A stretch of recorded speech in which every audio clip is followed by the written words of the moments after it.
He never called me Dad. Not once. But when he was sick at 4 in the morning, burning up with fever and crying for help, it was me who carried him to the emergency room. Not his father. Me. I wiped the sweat from his little forehead, held his tiny hand in the back seat, and told him everything would be okay. I didn't know if it would be.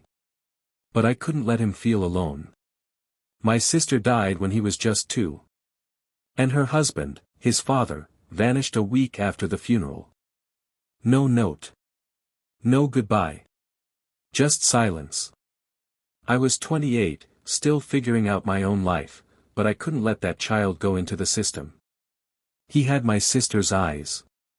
He was all I had left of her. At first, I told myself it would be temporary. Just until things settled. But they never did. I became the one who packed his lunches, showed up at parent-teacher meetings, waited in the car during football practice, and clapped the loudest at school plays. I worked extra hours, took freelance jobs on weekends, and skipped dates and vacations so I could buy him birthday gifts he'd never forget. I even sold my motorbike, my only real luxury, just to pay for his braces. He never asked where his father was. Maybe because he already knew. Or maybe because, deep down, he didn't need him. I didn't try to replace his dad. I didn't even know how. I just stayed. Every day. Every year. Quietly.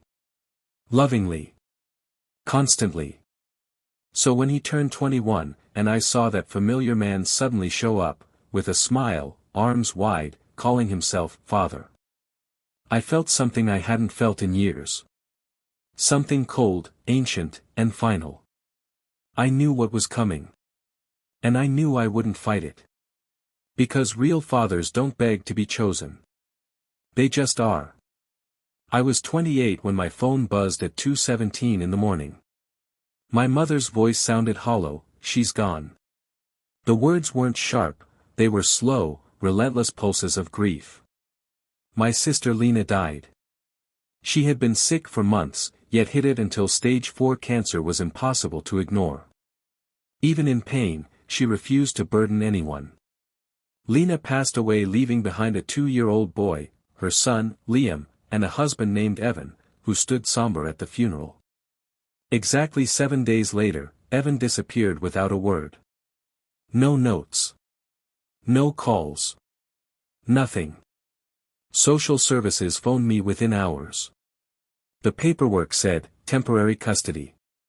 That phrase felt fragile and infinite all at once. I wasn't ready. I lived alone in a one-room studio that leaked rain when storms hit. My job as a junior graphic designer barely paid rent. I ate cereal on second-hand dishes, watched rent reminders slide across the landlord's app, and I had just one pair of shoes that didn't fall apart when it rained. But when I cradled Liam that first night, he pressed his forehead to my chest and sighed. His breath was slow, trusting. In that moment, I decided, he stays. The early months blurred into diapers, late-night Amazon orders for toddler clothes, Googling how to treat pink eye, how to handle toddlers' tantrums, and when to introduce peanut butter. I fitted bottles into backpacks, carried juice-soaked shirts in trash bags, and swept Lego bricks from every corner. I cleaned up more spit-ups than I cared to count. I ourselves became experts at midnight feedings and kindergarten transitions. Still, something deeper grew. He scribbled, "Thank you Dada," at age 5 on a hand-folded card. He climbed onto my lap and asked if I helped build the birdhouse he brought to Scouts, and I had. My palms remembered the pine boards and hammers, my heart shimmered with silent pride. It wasn't about being his father. It was about being someone he could count on. We forged rituals. Friday movie nights, popcorn on the couch, 2 mismatched socks, blanket forts. Sunday mornings, pancakes shaped like dinosaurs and stars, syrup dripping onto the table amid laughter. December, building the same crooked snowman each year, no matter his height. Even when he outgrew winter magic, he'd help. He rolled the snowball at 14, rolling his eyes, but smiling. I canceled dates whose schedules clashed with his school events. I declined freelance clients whose work deadline fell during his music recital. My ambition shrank to fit his world. I became someone who showed up, every parent-teacher meeting, spelling bee, fall soccer game, and science fair, supporting him more than I'd ever supported myself. I was there the day he broke his arm at 8. I held his tiny hand in the emergency room as they set the bone. I watched his face twist then relax, tears forming at the edges of exhaustion and relief. I dared not wish for his biological father to stand beside us. When he got stitches above his eyebrow, he joked through tears that his eyebrow looked fierce. I laughed and cried anyway. His first spelling bee, he froze on responsibility. He started crying mid-word.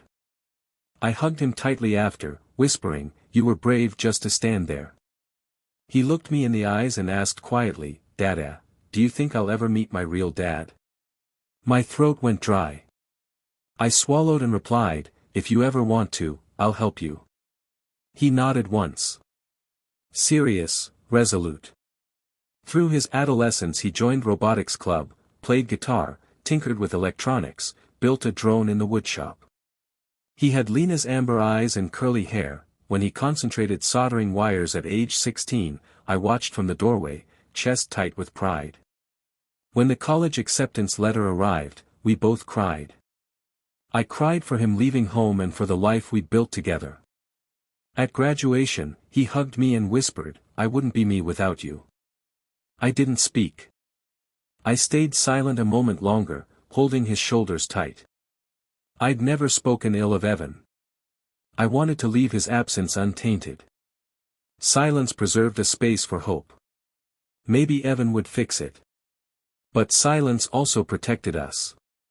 On Liam's 21st birthday, he said, quietly, "I think I want to meet my father." Cognition, fear, and sorrow ricocheted inside me. My heart wanted to stop. Yet I nodded, firm. "If that's what you need. I'm here." We crafted a message together. Within an hour, I saw the reply. Evan claimed he'd always wanted to reconnect. Rehearsed words. Smooth. Empty. Absence hidden in every sentence. I closed the message. My chest tightened. I felt a familiar warning flicker inside. I said nothing. Because this wasn't my story to control. It was his to live. The first meeting was at a small cafe in the city center. Liam asked me not to come, and I said, of course, even though every instinct in me pulled toward that door. Instead, I sat in my car 2 blocks away, parked beneath the shade of a withering tree, watching the front entrance from afar. He wore his best shirt, the one I'd ironed the night before, and his nervous energy poured out in quick glances and fidgeting fingers. He looked so young as he walked into that cafe. Just a boy trying to find the shape of something he never had. I sat there for 2 hours, hands clenched in my lap. I didn't cry. I didn't rage. I just waited, eyes fixed on that entrance like it was the edge of a cliff. When he finally emerged, I saw something in his step, hesitation, yes, but also a lightness. Something had shifted. He slid into the passenger seat and buckled in. I asked softly, "How was it?" Liam didn't meet my eyes. "He's different than I imagined." He said he always wanted to reach out but thought I'd hate him. I nodded. I didn't speak. From that day forward, Evan was no longer a ghost. He was a weekly presence. Liam met him again the following Saturday, then the next. They walked in the park, had lunch, went to a music store where Evan tried to buy him an old bass guitar. He used to play in a band, Liam told me one night, eyes bright. Said he still has the calluses. I smiled. That's cool. He began to refer to Evan more frequently. Dad said, he showed me, he's thinking of moving back here. I told myself it was normal. Natural curiosity. The longing for blood. A need to understand his own origin story. But the reality hit harder than I was prepared for. It started small. A shift in tone. The way Liam smiled when Evan texted him. The pause in our conversations when his phone buzzed. "Just a sec, it's him," he'd say, slipping away for calls that lasted longer than dinners. Then came the night of his university graduation dinner. Liam invited a few close friends and family, as he put it. I assumed I was included. I even ironed my best shirt, the same one I wore when he graduated high school. But when I asked what time I should arrive, he hesitated. "I didn't think you'd want to come," he said. "I thought it might be awkward. You know, with Dad being there." Dad. That word cracked something inside me. I didn't argue. I told him it was fine, that I'd rather not deal with the crowds. "Enjoy yourself," I said. I even smiled. He came home late that night, glowing with happiness. "We talked for hours," he said. I told him he should stay. Like, move here. Be close. Make up for lost time. I nodded. That makes sense. Inside, a hollow started to grow. A few weeks later, Evan was in town almost every weekend. He started picking Liam up directly from our apartment. One Saturday morning, I opened the door just as Evan arrived. He looked older than I remembered. Thinner. Clean-shaven, expensive jacket, firm handshake. "Thanks for taking care of him all these years," he said to me. A sentence dressed as gratitude, but stripped of responsibility. I nodded. Of course. Liam didn't notice the weight of that moment. He was already halfway down the stairs, laughing at something Evan said. The traditions Liam and I built began to dissolve. Movie nights skipped. Pancake Sundays forgotten. When I made the old dinosaur-shaped pancakes, he texted from a diner, "Out with Dad, sorry. Forgot to tell you." I scraped the pancakes into the trash. More months passed. Their bond grew stronger while ours began to fade. He started coming home less, spending more time at Evan's temporary condo. Sometimes I only saw him in passing, shoes slipping on as he dashed out the door, waving with a half-smile. One evening, Liam mentioned a road trip. He rented a car. Wants to drive up the coast, visit a few towns he used to love. Said it could be a great bonding thing, father and son. I swallowed. Sounds like a great trip. "You sure you're okay?" he asked. "I know we haven't spent as much time lately." "I'm fine." I helped him pack. I even slipped an emergency $50 bill into his backpack, like I used to when he went on field trips in school. "Just in case," I said. He was gone for nearly a month. I stayed busy. Cleaned. Worked late. Tried new recipes I never finished. I told myself this was what growth looked like: independence.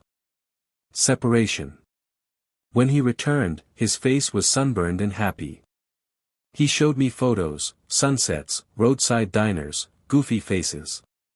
He said I got his laugh. Liam beamed. I smiled. That makes sense. Then, quietly, he added, he asked if I'd move in with him. Just for a bit. To see what it's like. The air left the room. I haven't said yes, he added quickly. But he's got a new place. Says it's big enough for both of us. Wants to reconnect properly. I forced a breath. You should do what feels right. He watched me for a long time. You're not angry? No, I said. I'm not. And in that moment, I realized something quietly devastating. He needed something from Evan that I could never give him, a story that began at his birth. He moved out the next week. He left behind a sweater, 2 mismatched socks, a cracked mug I'd bought him when he turned 12, and half a bag of pancake mix in the cabinet. I didn't touch any of it. The first morning without him was the hardest. It wasn't the silence that hurt, it was the stillness. The kind that settled into walls, into the corners of picture frames, into the floorboards where his footsteps used to echo. His bedroom door was ajar, the bed half made, a single sock still peeking out from beneath the dresser. I made coffee for two. I didn't even realize it until I saw his mug on the table, steam curling toward an empty seat. I stared at it for a long time.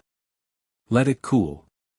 Then poured it down the sink with a kind of reverence, like I was burying something small and sacred. I went about the day as if nothing had changed.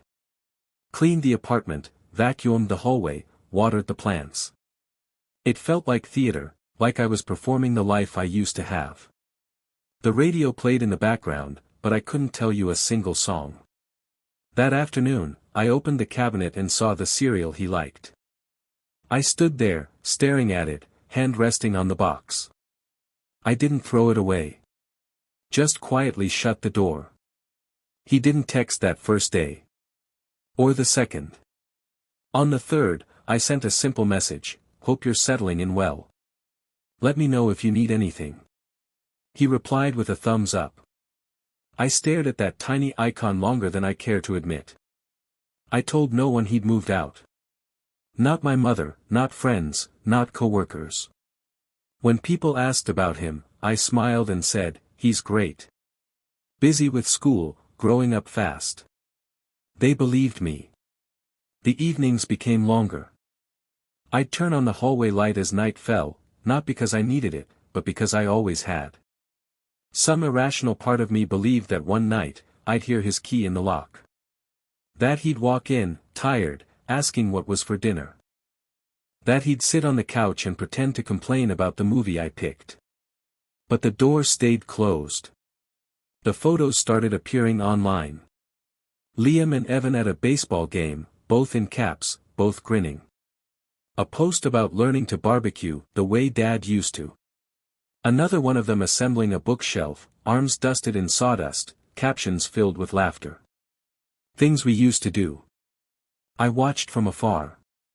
Never liked. Never commented. Just looked. One Saturday, I baked his favorite chocolate cake. No reason. Just habit. I sliced a piece and placed it on the plate with the little blue border he used to insist on using. I sat across from it and waited. But there was no knock at the door. No text.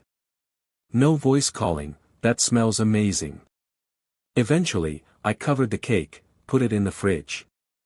The slice stayed on the counter, uneaten, until I threw it away the next day. The hardest moments weren't the empty ones. It was the half-full ones, the half-made bed, the half-used shampoo in the bathroom, the leftover pancake mix still in the cabinet. The small signs that said, "He was here," until he wasn't. I started sleeping earlier. Working more. I took on weekend projects, sat through meetings just to fill the hours. But the quiet still crept in. It always did. One evening, I opened the old memory box from the closet. Inside, hand-drawn cards, paper medals he made me for, best not dad ever, crayon stick figures of the two of us standing beneath crooked rainbows.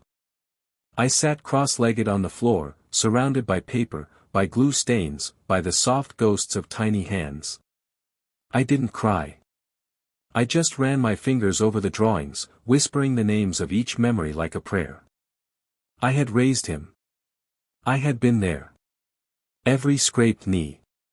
Every midnight fever. Every school project. Every heartbreak. And now he was gone, not with anger, not with cruelty, but with distance. I didn't blame him. But I mourned him. Not loudly. Not once. But over and over, in the quiet moments he used to fill. The shift didn't come as a revelation. No dramatic breaking point. No decisive moment. It arrived slowly, quietly, like dusk easing into night, so subtle that I didn't realize the light was gone until I was sitting in the dark. It began with small things. I stopped checking my phone every hour. I no longer crafted text messages and deleted them before sending. I let birthdays pass without planning a surprise. I stopped shopping for two. One day, I opened the kitchen cabinet and found a mug Liam had painted for me when he was 7. It was misshapen, cracked at the handle, covered in chipping blue glaze. "Best not Dad" was written across the front in uneven black marker. I turned it in my hands, held it to the light, then placed it gently on the highest shelf, still there, but out of reach. Weeks passed. Liam's texts became less frequent, and when they came, they were brief. No photos. No late-night updates. Just lines like "all good here" or "busy but fine." I always responded. Never first. Never too much. I told myself I was giving him space. And in truth, I was. But more than that, I was reclaiming mine. I started walking in the mornings again. The same path I used to push his stroller along when he was a toddler. Now, I walked alone, no destination, just movement. I passed the bakery where he used to pick out a croissant the size of his face. The bench where he scraped his knee. The corner where he learned to cross the street without holding my hand. There was an ache, yes, but not sharp. Just a quiet throb of something once full now finished. On a rainy Sunday, I opened the door to his old room and stood in the doorway. Dust had settled on the windowsill. The bookshelf still held dog-eared fantasy novels and a plastic trophy from a junior robotics competition. His desk was cluttered with old school papers, tangled cords, and one broken wristwatch he had vowed to fix. I stepped inside. One by one, I gathered the pieces. I folded shirts that no longer fit him, boxed up notebooks, wiped dust from forgotten photo frames. I didn't throw anything out. I just cleared the space, made it breathe again. I found a small paper card tucked in a drawer. "You're my real dad," it said in pink marker, the letters backwards in places. I sat on the bed for a long time, holding it. Then I placed it gently in the box with the others. That evening, I made myself a quiet dinner and lit a candle. Just one. I ate in silence, not lonely, but aware. The next morning, I signed up for a weekend class on photography, a whim I'd ignored for years. I showed up with a used camera and no idea how to use it. I learned about angles, light, waiting for the right moment. I took pictures of doors, sidewalks, empty chairs. Somehow, it made sense. I visited the community garden the following week. Dug my hands into the soil. Planted something small and green. It felt good to care for something without expecting it to speak. I started reading again. Nothing heavy, memoirs, mostly. I found comfort in the stories of people learning to live with things they didn't choose. And slowly, I stopped waiting. Not out of defiance. Not from pain. Simply because I realized the waiting had become its own prison. The hallway light I kept on every night, I turned it off. For the first time in years, the apartment slept in true darkness. And I slept better too. His birthday came. I didn't buy a gift. I didn't bake a cake.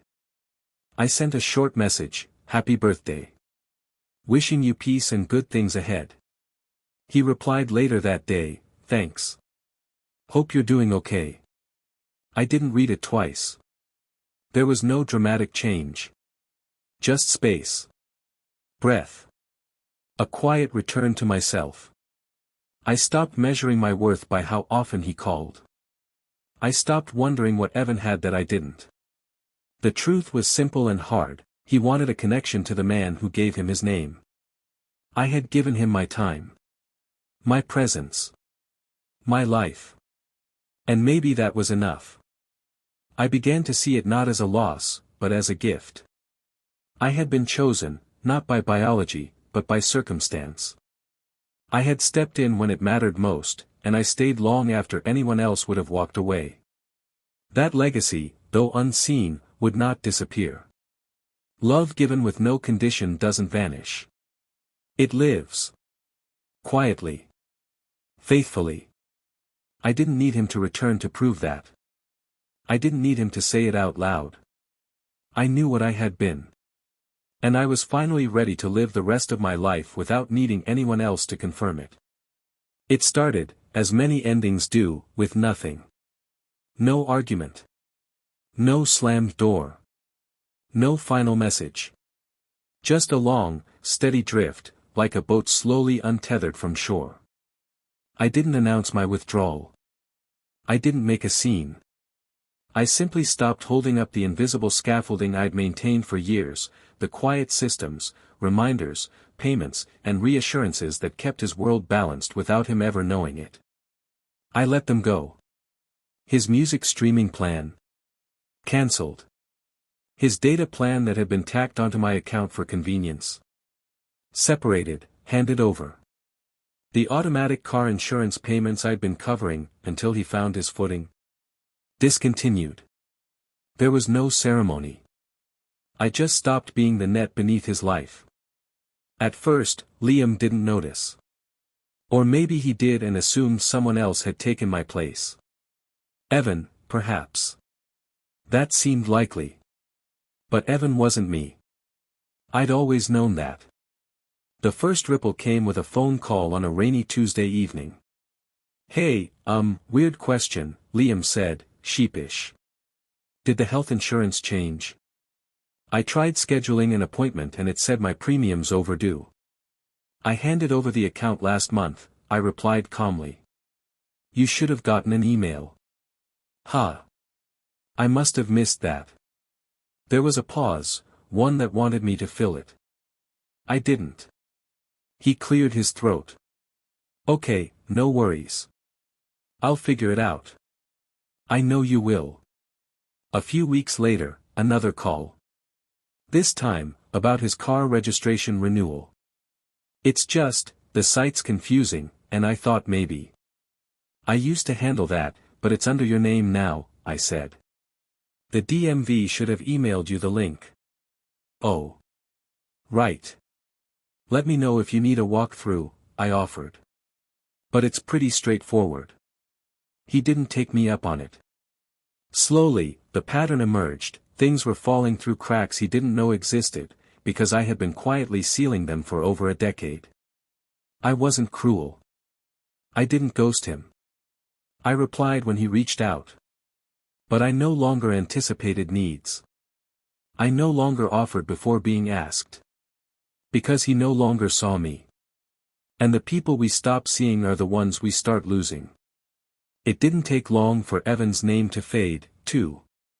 Their posts together dwindled. The captions lost warmth. Eventually, there were no more shared brunches, no matching jerseys, no "Dad and me" road trip selfies. From what little I could gather, Evan had grown distracted. A new job, maybe. A new partner. Or maybe just restlessness. It was hard to say. But I recognized the pattern. Charm without commitment. Apologies dressed as explanations. Liam didn't talk about it. But the silence said enough. Then one evening, months later, I opened the door to find him standing there with a cardboard box. He looked thinner. Older, somehow. The kind of older that comes from disappointment, not years. "Hey," he said quietly. "Do you have a minute?" I stepped aside. Let him in without a word. He placed the box on the table and sat on the edge of the couch. "I was cleaning and found some stuff, photos, cards, drawings. Thought maybe you'd want them." I opened the box. Inside, field trip forms, spelling bee ribbons, art projects, and a paper snowman with a smile drawn in crooked red marker. "I remember this," I said softly. He didn't speak. I looked up. His eyes were full, but steady. He didn't cry. He looked like someone standing on the edge of something he didn't yet have the language for. "I guess you know Evan's gone," he said finally. I assumed. He left a note. Not even a phone call. Said something about needing to start fresh. Again. He smiled bitterly. He's good at that. I stayed quiet. I keep thinking about how badly I wanted that connection, he said. A father, I mean. I thought if I could just have it, just once, it would make me feel anchored. And did it? I asked. He looked down. For a moment. But it didn't hold. He exhaled. I know I left you behind. I know I disappeared. And I didn't say thank you, or sorry, or anything. I just walked away like it didn't cost you anything. His voice cracked, just slightly. I thought I was going toward something, he continued. But really, I was walking away from the only person who ever stayed. I didn't comfort him. I didn't wave away the weight of his words. I just let them land. He cleared his throat. I'm not here to ask you to pretend it didn't happen. I just wanted you to know. I see it now. All of it. What you gave. What I left. I nodded. Not out of forgiveness. Not out of finality. Just recognition. I'm not angry, I said. But I won't go back to the way things were. I understand, he said quickly. I gave you everything I had when you needed it most, I continued. And I'd do it again. But I've also built something for myself now. Something quiet. Something whole. He nodded. Looked around the apartment. It's nice. Peaceful. It is, I agreed. He stood to leave, but hesitated. Do you still think of me as your son? I opened the box again, pulled out a folded piece of paper. A stick figure drawing of us holding hands beneath a misshapen sun. Written in giant red letters, me and Dad. I handed it to him. Always, I said. He took it gently. Tucked it into his jacket. We didn't hug. We didn't make promises. He left with a box full of memories and a silence that wasn't heavy anymore. It was honest. That was enough. Evan disappeared just as easily as he'd arrived. No loud exit, no final scene. Just a quiet absence that stretched day by day until even Liam stopped pretending he might come back. When Liam told me, he didn't sound surprised. He left, he said simply. Didn't say goodbye. Just packed up and went. I nodded. I'm sorry. I'm not sure I am, he said after a long pause. I think I knew. I just didn't want to admit it. That was the beginning of something quieter and far more permanent than grief, the slow consequence of clarity. The realization that what was broken wasn't just a relationship, it was the foundation of a belief. Liam had spent years imagining a version of his father that had never existed. Now, faced with the truth, he had to live with what he'd sacrificed to chase a shadow. He came by more often after that. Not to apologize, at least not directly. But in the way he offered to carry groceries in from the car. In the way he lingered after dinner instead of rushing off. In the way he began asking questions about the past he once ignored. What was I like as a kid, he asked one evening, flipping through an old photo album on my couch. Curious. Fearless. Loud, I smiled. Did I cry a lot? Only when you lost something that mattered. He nodded. I think I've been crying inside for a while. The weight of his choices began to show in the way he moved. Less assured. More thoughtful. He started taking responsibility in small ways, setting the table before I asked, fixing the loose cabinet door, checking in when I had a cold. Not grand gestures. Just presence. But the deeper consequence wasn't in how he acted toward me. It was in how he saw himself. I thought I was running toward something, he confessed one night, but I was just running away from what I didn't want to feel. What was that? I asked. That I already had what I needed. And I pushed it away. He said it without expectation. No fishing for forgiveness. Just fact. That was the consequence, not punishment, but perspective.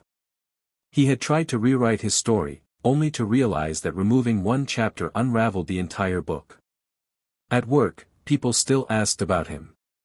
One colleague, flipping through old photos on my desk, smiled. "That's your son, right?" I didn't hesitate. Yes. That's the strange thing about fatherhood, especially the kind chosen, not given by blood. It holds even when it's invisible. It's known not by title, but by memory, by the echo of someone who showed up over and over again. And now, Liam was starting to hear that echo. He began piecing things together, the quiet efforts I never mentioned, the long nights, the things I paid for without credit or complaint. One night, over dinner, he asked, "Did you ever want to walk away?" I looked at him. Yes. I just never did. Why not? Because you were never the reason I wanted to leave. Only the reason I stayed. His eyes filled, but he didn't cry. He just nodded, like someone finally understanding the blueprint of their own house. "I think I needed him to hurt me," Liam said. "To see it. To feel it. Because until then, I couldn't understand what you protected me from." Evan hadn't just left. He'd let Liam believe he mattered, then proved he didn't. And that was a different kind of abandonment, the kind that grows in the silence after trust collapses. Liam once told me, it wasn't about finding a father. It was about feeling chosen. And I thought if Evan finally picked me, it would heal something. I said nothing. He already knew. But the truth was, he had been chosen, once, long ago, in a quiet government office, by a man who didn't hesitate when asked if he would take in a child who had nowhere else to go. He just didn't recognize it until years later, when the man who shared his DNA left again, and the one who didn't, remained. Liam began talking about rebuilding his life. Not as a fresh start, but as an honest continuation. He picked up a few side projects. Called just to say hello. Asked for recipes. Sent articles he thought I'd like. Things sons do when they're not trying to prove anything, just stay connected. We never talked much about what he'd done, how he'd chosen Evan, drifted away, renamed someone else Dad. We didn't need to. The silence between us had already carried it. But every so often, it would surface in small, unguarded moments. Like when we were watching an old movie together and he said, "You always sat through these with me, even when they were awful." "Still do," I replied. Or when he showed me a job offer from a company in another city and asked, "Would you miss me if I moved?" "I'd still be here," I said. That won't change. That was the thing about the consequences he now lived with. They weren't dramatic. They were quiet. Lingering. He had to wake up every day knowing he traded something real for something temporary. And that the person he hurt didn't punish him, didn't cut him off, but moved on. That was the part he hadn't expected. The part that shifted our dynamic permanently. Because he didn't come back to the same version of me. He came back to someone who had learned to stand alone, not waiting, not hoping, just steady. And while he was welcome in my life again, the shape of his place had changed. That was the cost. That was the consequence.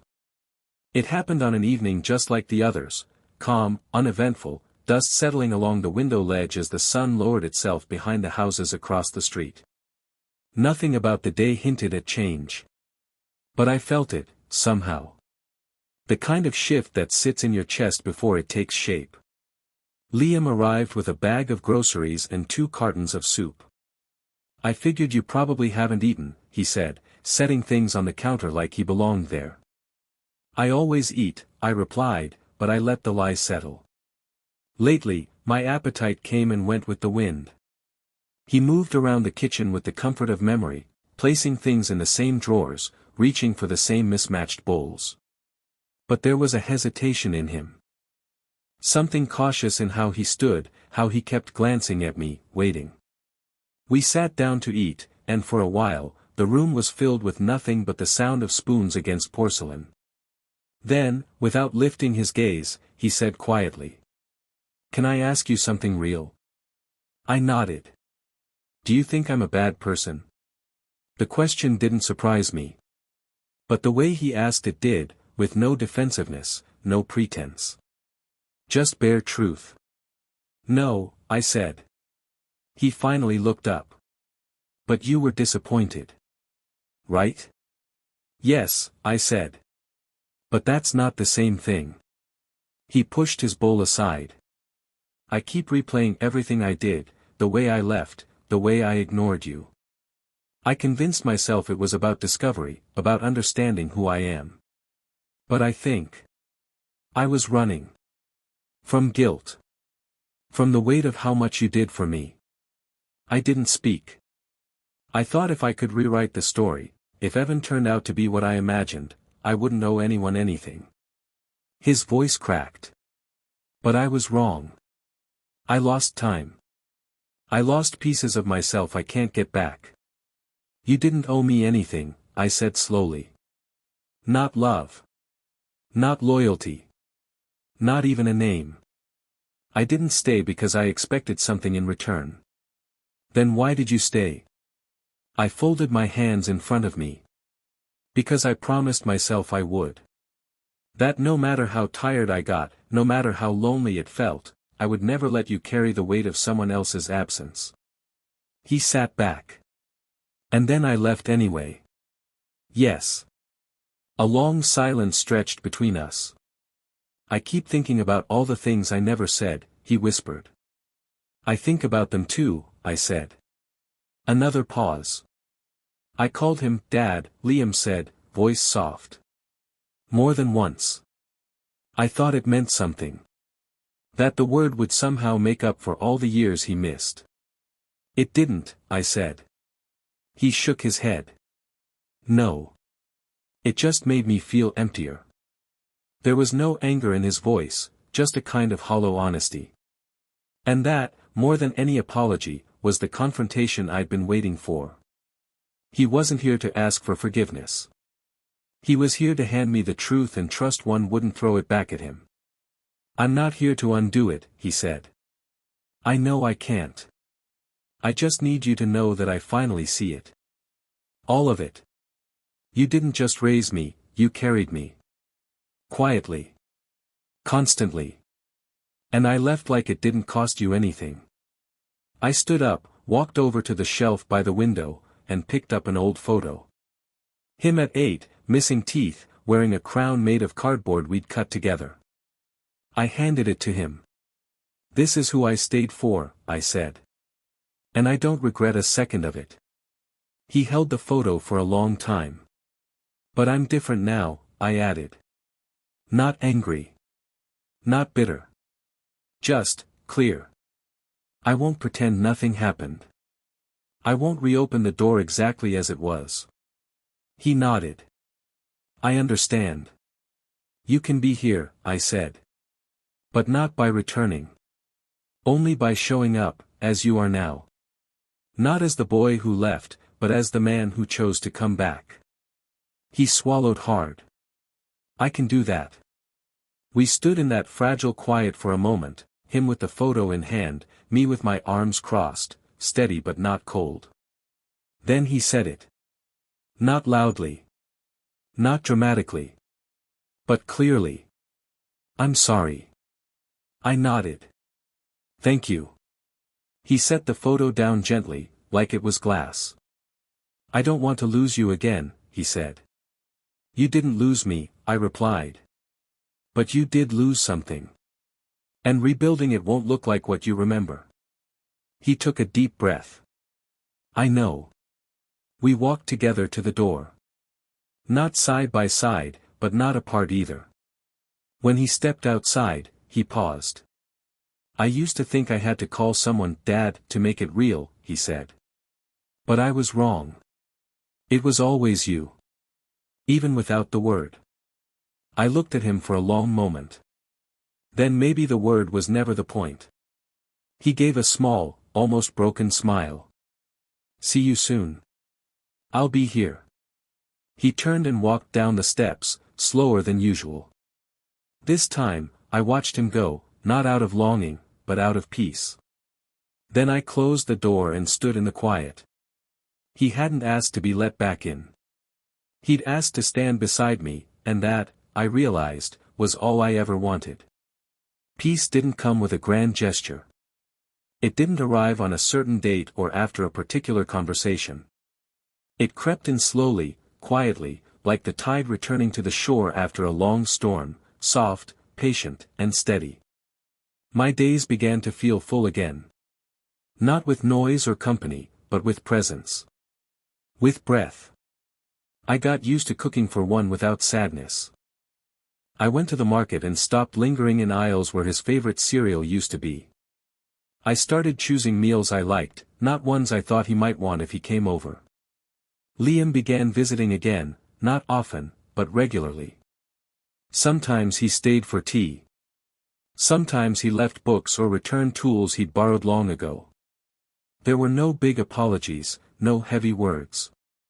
But his presence was different now. Humble. Intentional. He wasn't trying to prove anything anymore. He wasn't trying to reclaim what was lost. He was simply trying to be here. One Sunday morning, I found him sitting on the porch steps, waiting for me to wake up. He held 2 coffees, one already cooling. "I remembered how you take it," he said, holding it out. I didn't correct him. I had changed how I take my coffee 6 months earlier, but in that moment, it didn't matter. We sat together in silence, the breeze soft, the day not asking anything of us. He didn't apologize. I didn't ask him to. Peace, I was learning, was not always about resolution. Sometimes it was about release. I started reading again, poetry, mostly. Rumi. Mary Oliver. Simple words that wrapped around the heart gently. I planted basil on the windowsill. Watched it lean toward the light. Took up old hobbies I had abandoned. Reorganized the apartment. Not to make space for him, but to finally reclaim mine. Liam noticed. "You've made this place yours," he said one evening, glancing around. I nodded. "It always was. I just forgot for a while." He didn't take offense. He understood. The boxes of old drawings and school papers remained in the closet, but I no longer opened them searching for something lost. I let them rest. Just knowing they were there was enough. Sometimes Liam would send me small things, a photo of the park we used to visit, a song I played in the car when he was 10, a picture of a dog that looked like the one we'd both loved. He never wrote long messages. Just a quiet, unspoken acknowledgement of a shared thread that hadn't frayed after all. One afternoon, I found an old picture inside a book, him, age 5, standing in rain boots 2 sizes too big, smiling like the world was all his. I didn't cry. I just smiled back. That boy was still part of me. And somehow, the man he became was finding his way home. I didn't need Liam to return to who he was. I didn't need us to go back to the way things were. I had let that version of us go. But what grew in its place, this mutual recognition, this quiet, respectful presence, it was enough. Peace, it turned out, didn't arrive like fireworks. It arrived like breath. Like morning light on worn floorboards. Like the smell of something baking you didn't plan to make. And for the first time in a long time, I looked around my life and didn't feel the absence of anything. Years from now, no one will ask who signed his birth certificate. No one will ask which last name came first or who shared his DNA. They'll remember who showed up. They'll remember the man in the front row of every school play. The man who carried him through fevers and scraped knees and heartbreaks. The one who sat through bad movies, packed midnight lunches, and waited outside practices in the rain. They'll remember the silence that held him steady when the world felt loud. And the hand that stayed open long after it had every right to close. And maybe he'll tell them, maybe not. But I will know. That I was there. That I loved him enough to let him go. That I stood still while he ran toward what he thought he needed, and I remained when everything else fell away. Because being a father was never about being chosen. It was about choosing. Again and again, without applause, without reward, without the name. It was about being the constant. And even now, as he builds a life with his own hands. Even now as I live mine with quiet grace. There is a thread between us that no distance, no silence, no title could ever undo. He may never call me Dad. But in every quiet, steady way that matters, I am.